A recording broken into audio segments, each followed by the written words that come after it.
አሁን ወደ ሳርጀሪ ክፍል ሊገባ ነው።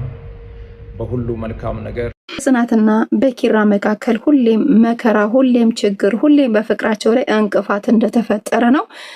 እንደዚህ አይነት እንቅፋት ደግሞ ለመልካም ነው። ነገ ደግሞ አንድ እንደሚሆኑ አብረው እንደሚሆኑ ተስፋ አደርጋለሁ። ያው ጽናትና ኪራ ዛሬ አዲስ አይደለም። ከዚህ በፊትም ሁሌም በፍቅራቸው ላይ መከራና ችግር እንደተፈጠረ ነው። የሞቀና በጣም በቃ አሪፍ ፍቅር ሲጀምሩ፣ ደስ የሚል ፍቅር ሲጀምሩ መሀል ላይ እንደዚህ አይነት ነገር እንደሚፈጠር ሁላችንም እናውቃለን።